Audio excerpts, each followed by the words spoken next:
The massive alien ship appeared without warning in Earth's orbit on a quiet Tuesday morning. Admiral June Kim was eating breakfast in the space station's cafeteria when the alarms began to sound. He dropped his spoon into his bowl of rice and sprinted toward the command center, his heart racing. By the time he arrived, the view screens already showed the enormous vessel that had somehow bypassed all of Earth's early warning systems. "Status report," he demanded, his voice steady despite the chaos around him. Lieutenant Hannah Park looked up from her console, her face pale. "Sir, the vessel appeared approximately 3 minutes ago.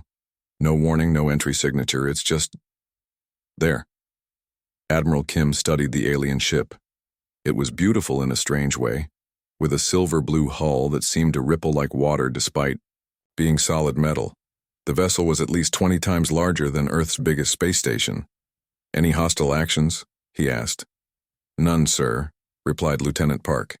"They're just sitting there. Our sensors can't penetrate their hull."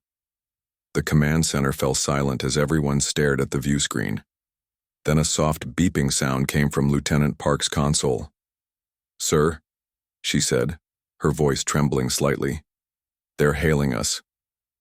Admiral Kim straightened his uniform. "Put it on screen." The view screen flickered and an image appeared. The alien was humanoid, but clearly not human. Its skin was pale blue with faint patterns that seemed to glow. It had large eyes that blinked sideways instead of up and down. "People of Earth," the alien said in perfect English. "I am Envoy Traz of the Galactic Council. We come in peace and wish to establish diplomatic relations with your world." Admiral Kim noticed that the alien's mouth movements didn't match the words. Some kind of advanced translation system was at work. "This is Admiral June Kim of Earth's United Space Command," he replied carefully. "Your arrival is unexpected. We have many questions." The alien made a gesture that might have been a smile. "Of course, the Galactic Council welcomes Earth to the interstellar community. We have been observing your development for some time. Your species has finally achieved sufficient technological advancement and social stability to join us." "Join you?" Admiral Kim asked. "Yes. The Galactic Council consists of 300 species across this sector of the galaxy. We provide protection, technology, and resources to all member worlds. We would like to extend this invitation to Earth." Admiral Kim noted how convenient this timing was. Earth's nations had only recently unified after centuries of conflict. Their shared space program was barely 20 years old. "We appreciate your invitation," he said carefully. "However, such decisions require consultation with our world leaders. We will need time to consider your offer." The alien's expression didn't change. "Of course. We understand. We will remain in orbit and await your response." As a gesture of goodwill, "We have transmitted information about the Council, its history, and the benefits of membership." The screen went dark. Lieutenant Park looked at her console. "Sir, we've received a massive data transfer. It's being automatically translated into all Earth languages simultaneously." "Quarantine that data," ordered Admiral Kim immediately. "Route it to a secure, isolated system for analysis. No connection to our main networks." "Yes, sir." Admiral Kim turned to his communications officer. "Contact the Secretary General and the Security Council. We need an emergency meeting right away." Within 2 hours, Earth's top leaders and scientists were gathered in the United Nations headquarters in New York. The room was tense as Admiral Kim gave his report. President Dae Lee, recently elected as Earth's first unified global president, listened carefully. She was a small woman with a commanding presence that filled the room. "What do we know about this data they sent?"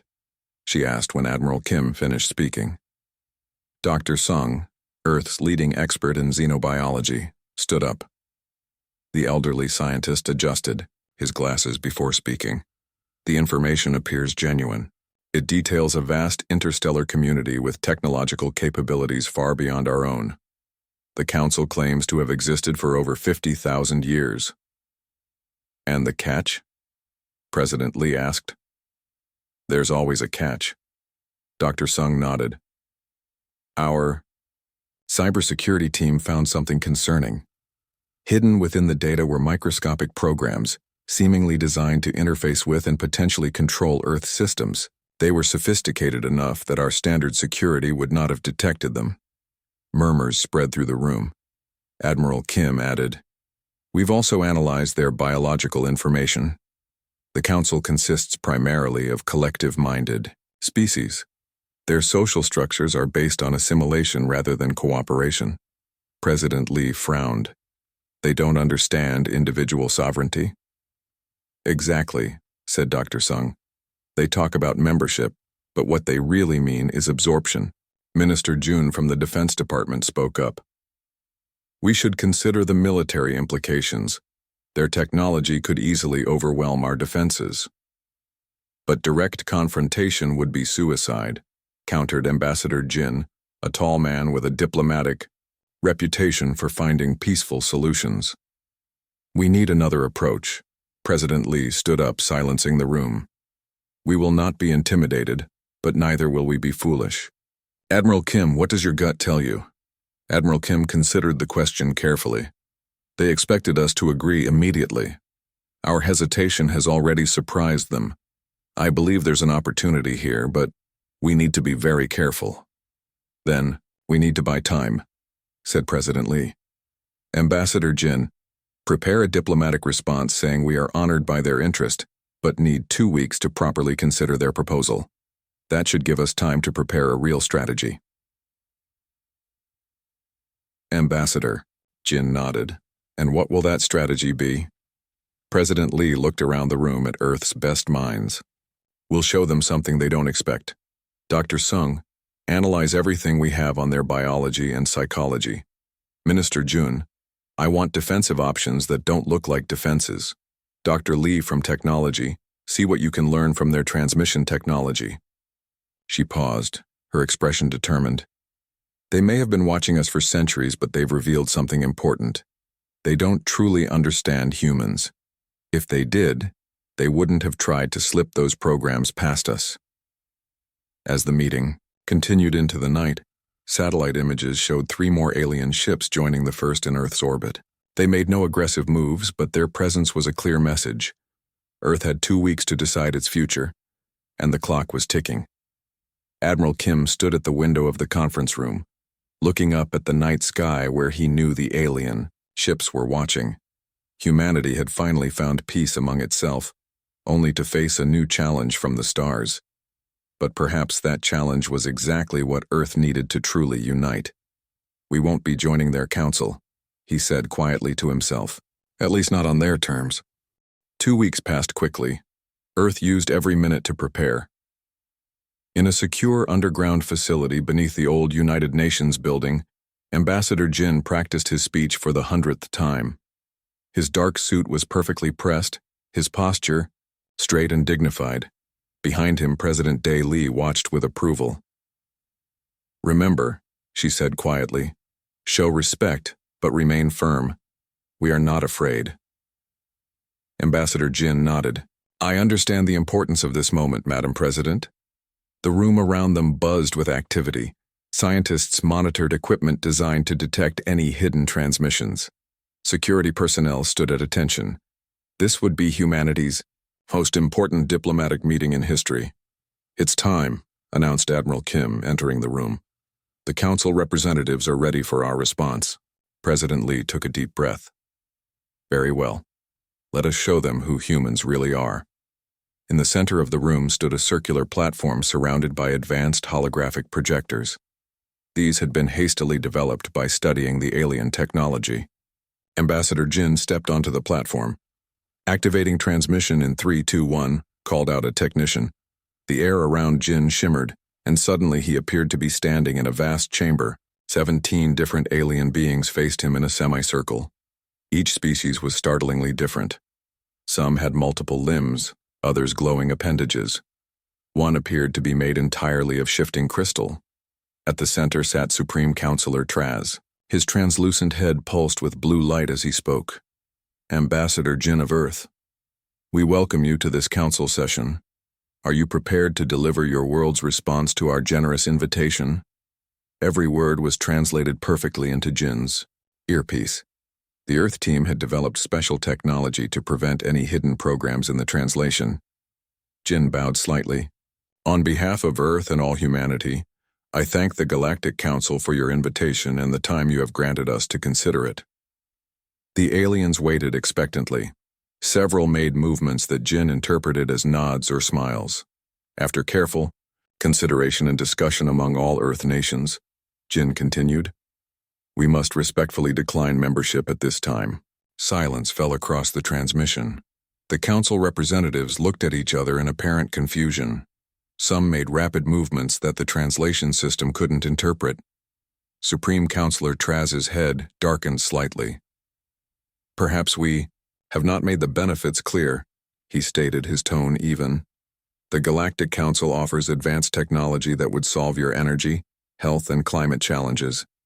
We provide protection from hostile forces that you are currently unaware of. We grant access to resources across thousands of worlds." Ambassador Jin nodded politely. "We understand the benefits, Supreme Counselor.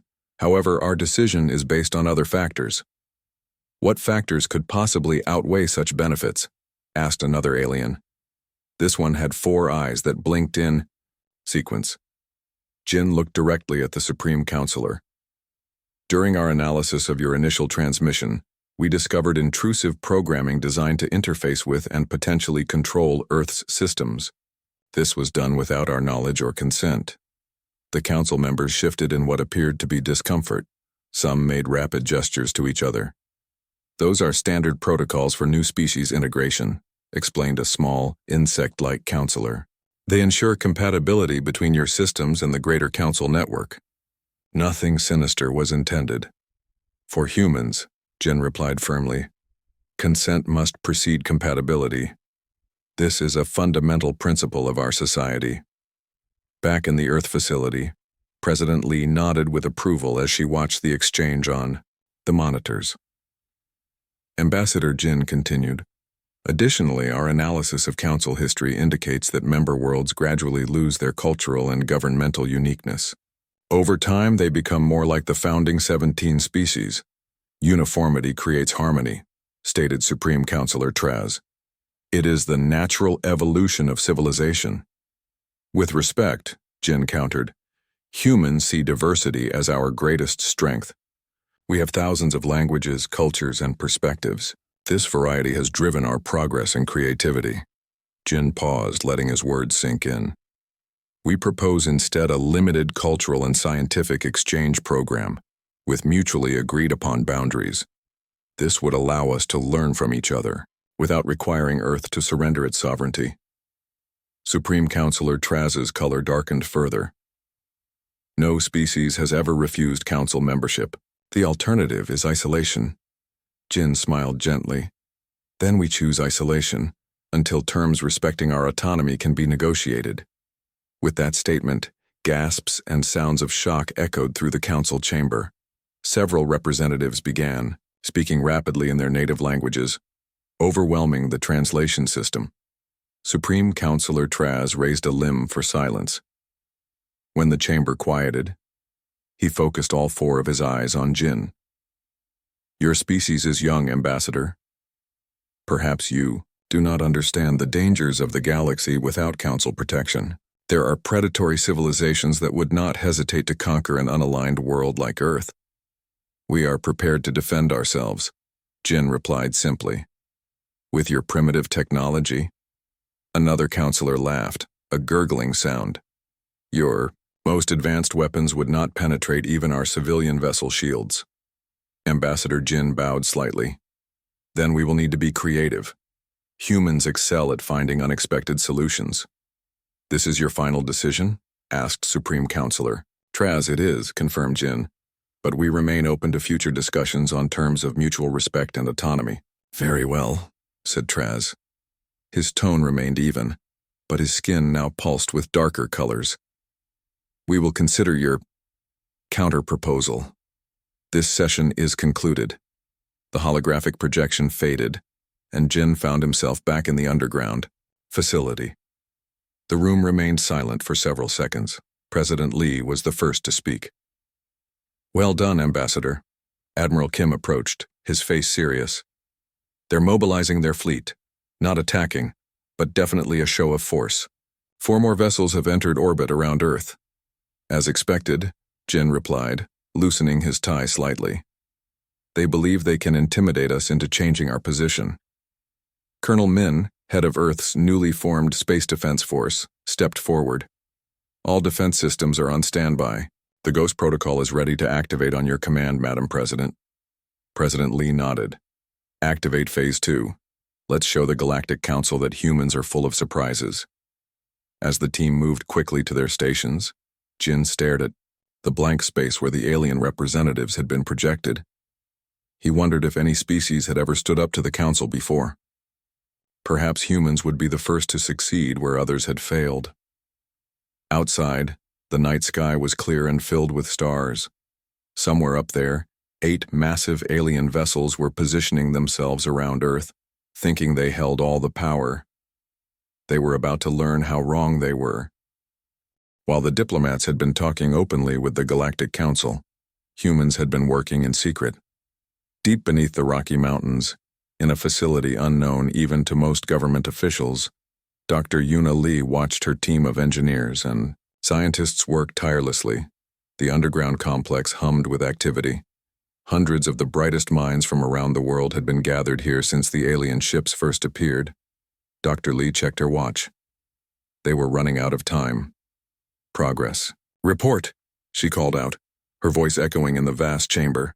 Her assistant, Dr. Kim, approached with a tablet. The quantum phase generators are at 92% efficiency. We need at least 95% for full coverage of major cities and military installations. Dr. Lee frowned. We have less than 6 hours before the Council expects an answer to their show of force. Keep pushing. Since first contact, Earth had been analyzing every bit of data they could gather about the alien vessels. The transmissions they had received contained valuable information, hidden beneath the surface. The Council had not expected humans to find the hidden programs, let alone understand and reverse engineer them. Dr. Lee walked to the central platform where a strange device pulsed with blue-green light. It didn't look impressive, just a metal sphere about 1 meter across with various wires and components attached to it. But this simple-looking device was humanity's secret weapon. The Ghost Protocol, Dr. Lee whispered, placing her hand on the cool metal surface. The door to the lab slid open, and President Day Lee entered, flanked by security personnel. Everyone in the room straightened. Madam President, Dr. Lee greeted, with a small bow. We're nearly ready. President Lee nodded. Explain it to me again. Will this actually work against their technology? Dr. Lee gestured to the device. The Council relies on technological uniformity for control. Their systems are designed to assimilate and integrate. But we've created something they've never encountered. She activated a holographic display showing Earth surrounded by a faint shimmer. This is quantum phase technology. It exists partially out of sync with normal space-time. In simple terms, please, the President requested. Dr. Lee smiled. It makes us invisible to their sensors. Their systems literally cannot see anything protected by our quantum field. To them, Earth will appear to have no defenses at all. No military bases, no orbital platforms, nothing but civilian infrastructure. And our offensive capabilities? Asked the President. Captain Hyun is preparing those now, Dr. Lee replied. Across the facility in a separate hangar, Captain Hyun walked along a row of unusual spacecraft. They were small compared to traditional military vessels, each about the size of a city bus. Their hulls were dark and seemed to bend light around them, making them difficult to focus on. 30 pilots stood at attention as he passed. The Council believes size equals power, Captain Hyun told them. Their ships are massive because they've never needed to hide. They've never faced an enemy they couldn't overwhelm with superior technology. He stopped at the lead ship and placed his hand on its surface. Unlike normal metal, it seemed to ripple slightly at his touch. These vessels use the same quantum phase technology as our planetary defense system. You'll be completely invisible to their sensors. Each ship carries 4 quantum disruptors that can temporarily disable any system they target. A young pilot raised her hand. Sir, we've only had 2 weeks of training on these craft. Is that enough? Captain Hyun nodded. It has to be. Remember, We don't need to defeat their fleet in combat. We just need to show them we can't be easily conquered. On the main view screen at the front of the hangar, 8 massive alien vessels could be seen positioned around Earth. They had formed a perfect ring, clearly a formation designed to intimidate. "They're sending another message," announced a communications officer. The alien transmission appeared on the screen. Supreme Counselor Traz's face filled the display. "People of Earth," he began, his tone formal. "The Council has considered your response and finds it concerning. Your refusal to join our community suggests a dangerous isolationist tendency that has historically led to conflict." Captain Hyun exchanged glances with his pilots. The alien's words were carefully chosen to sound reasonable while carrying a clear threat. "For your protection and the stability of this sector, we insist on establishing a council presence on your world. We will begin landing procedures in 6 hours. This is not a hostile action, but a necessary step to ensure regional security." The Endear. Transmission ended. Captain Hyun tapped his communication device. "Dr. Lee, did you receive that?" "Yes," came the reply. "The President has given the order. Ghost Protocol is activating now. Your team is cleared for launch." Captain Hyun turned to his pilots. "To your ships. Remember, once the quantum field is fully active, we'll have approximately 20 minutes before they realize something is wrong. We need to be in position by then." Within minutes, the strange vessels were powering up. One by one, they lifted silently from the hangar floor and slipped through a narrow opening in the mountain above. No conventional launch systems were used.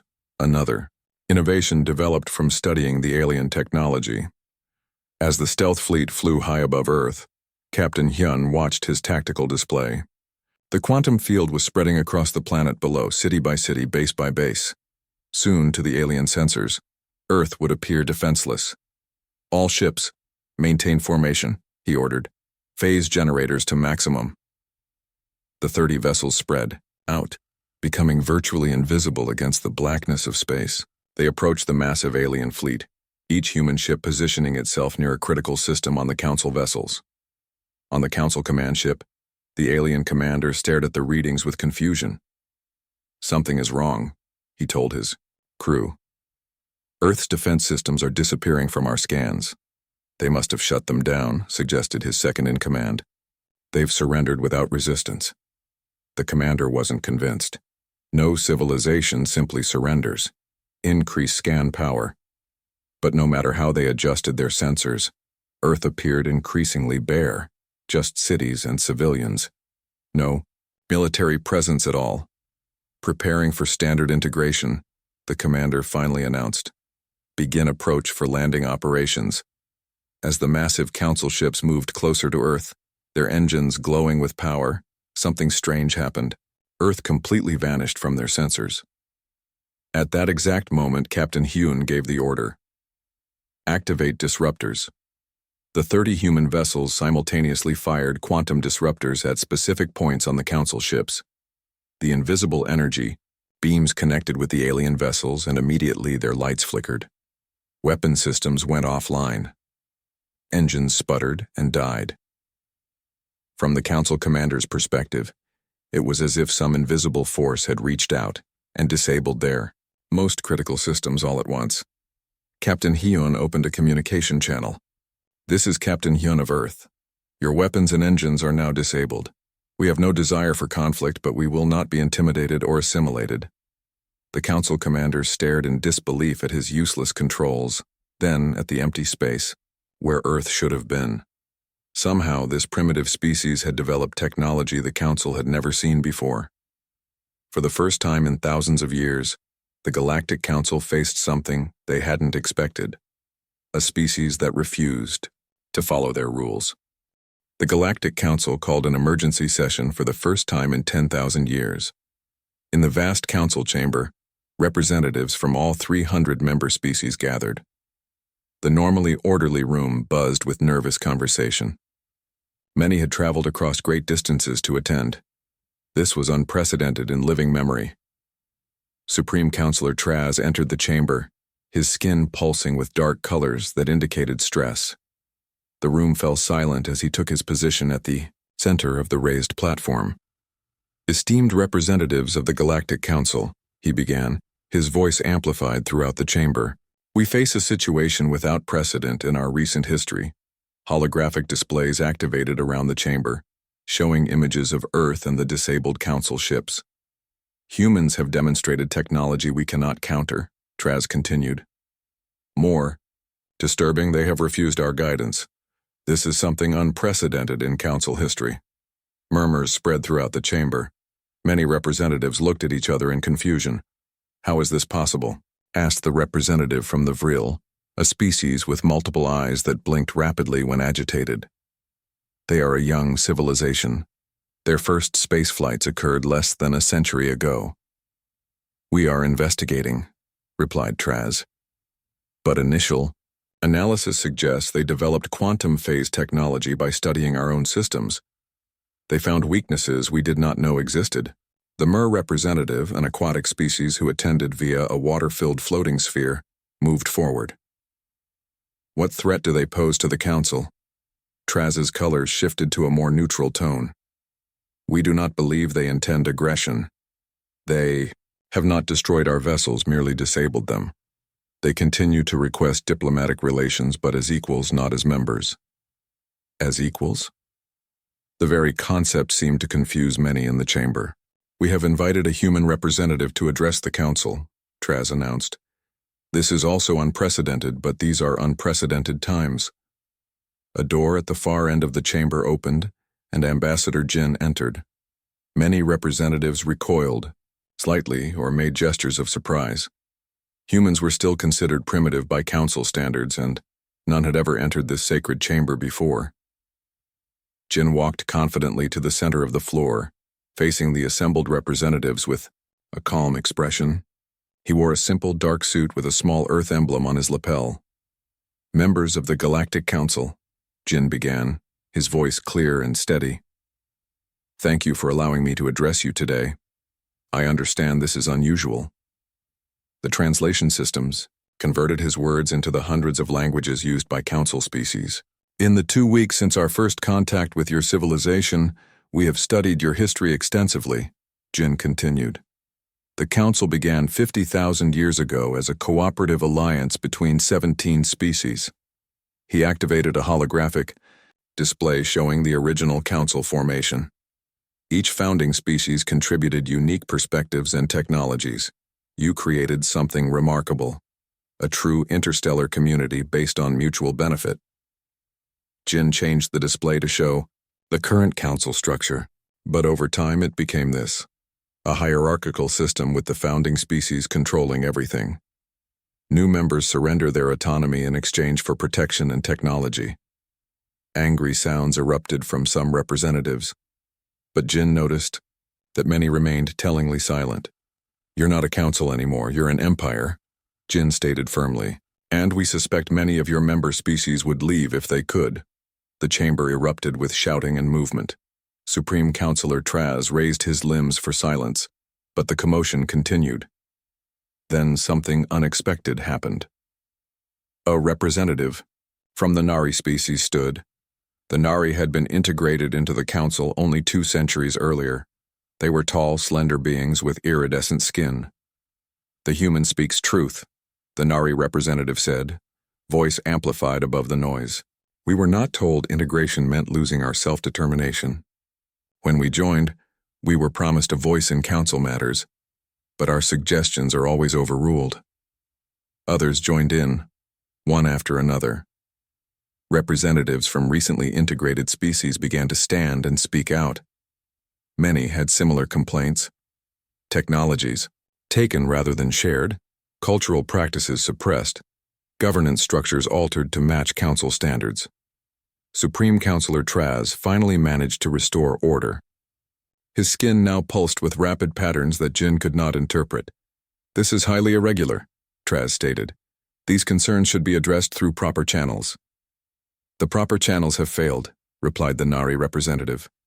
"We have submitted formal requests for centuries." Jin watched this exchange with interest. His team had suspected divisions within the council, but the extent of the dissatisfaction was greater than they had imagined. "If I may continue," Jin said politely. The chamber quieted again. "Humans don't reject friendship with the galaxy. We reject assimilation, and we offer an alternative, a true council of equals, where diversity is valued over uniformity." Jin activated a new holographic display showing a different structure, a flat network rather than a hierarchy. In this model, each civilization maintains its sovereignty. Technologies and resources are truly shared, not controlled by a few. Cultural differences are preserved and celebrated, not erased. The chamber was silent now as the representatives studied the display. "Is this even possible?" asked a representative from one of the founding species. "Uniformity creates efficiency. Diversity creates chaos." Jin smiled. "On Earth, we have thousands of cultures, languages, and perspectives. Yes, it creates challenges, but it also creates strength. When we face problems, we find multiple solutions because we think differently from one another." He pointed to the disabled council ships shown on the displays. "Our quantum phase technology was developed by a team with members from 12 different Earth nations. Each brought unique approaches.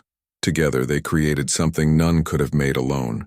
Supreme Counselor Traz moved forward. "And if we refuse this alternative? If we insist on standard integration?" Jin's expression remained calm.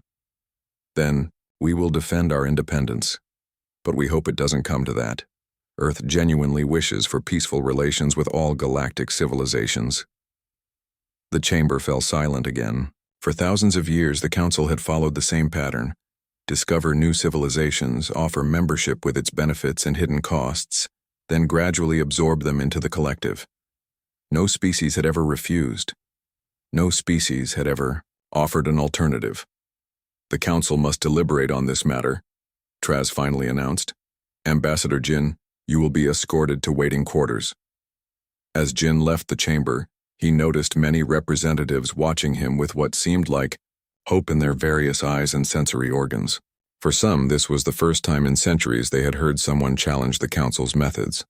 Earth's refusal had created a crack in the foundation of the Galactic Council. What would grow from that crack remained to be seen. 1 Earth year had passed since humanity's refusal to join the Galactic Council. The stars shone brightly outside the large viewing windows of Harmony Station.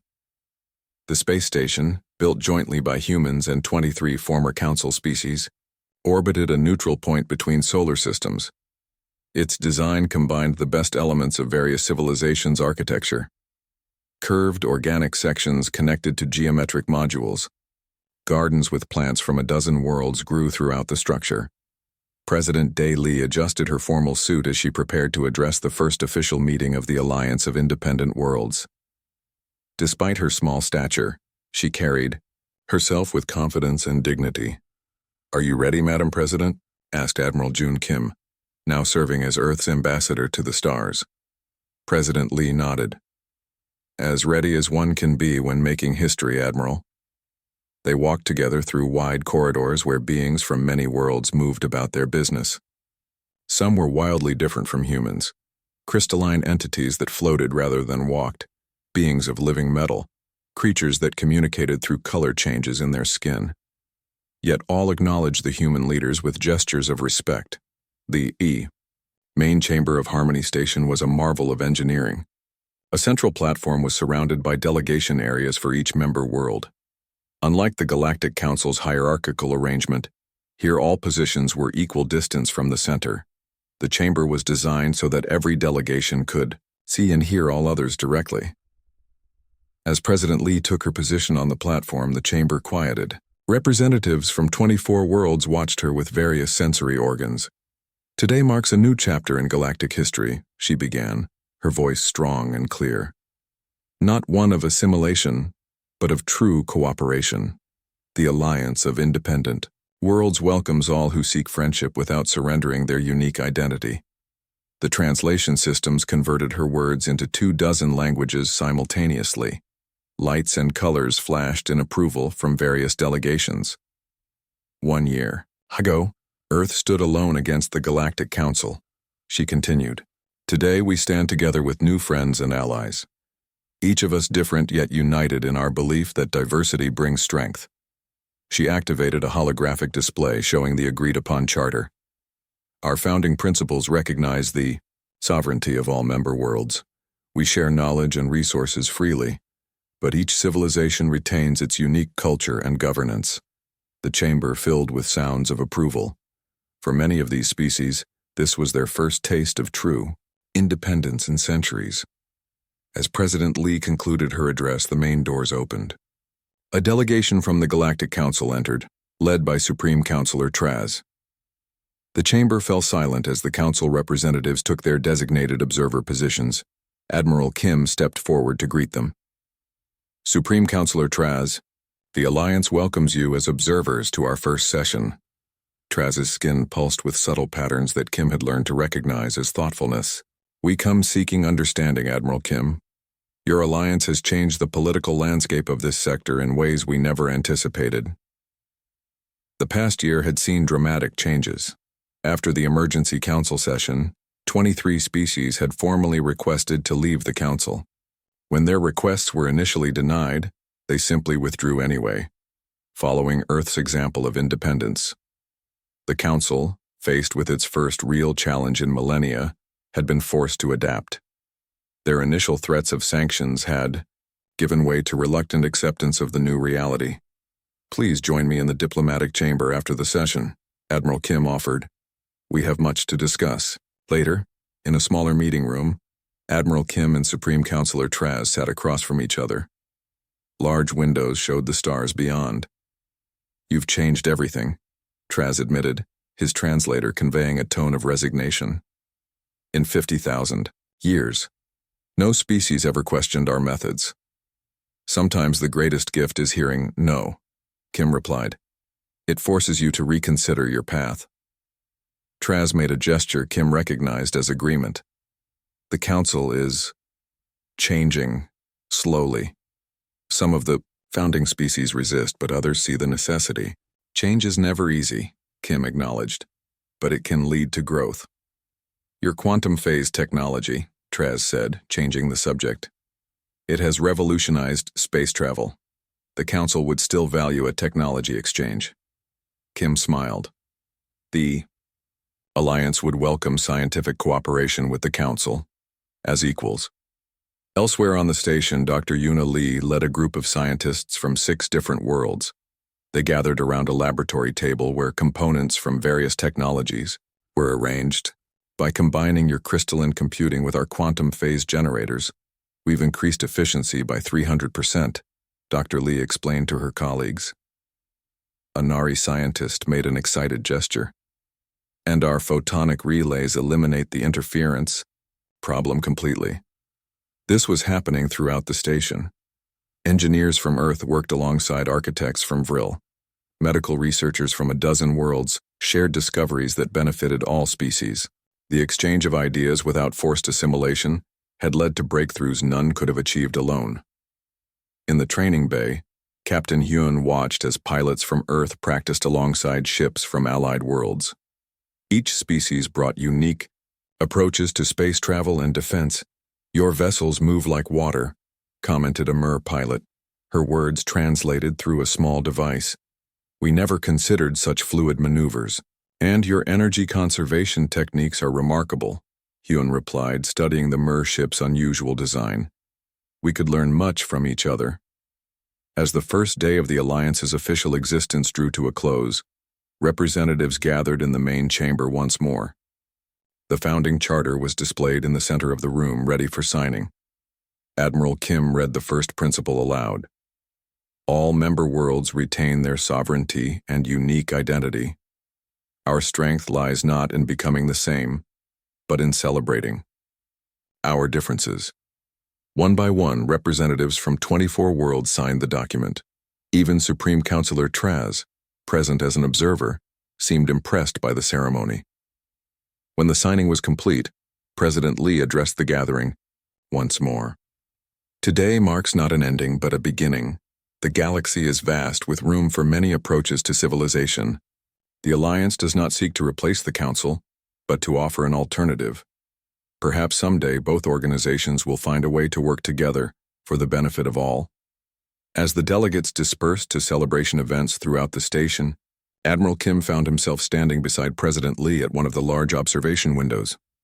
Earth was not visible from here, but they could see the stars that would guide them home. "Do you think it will last?"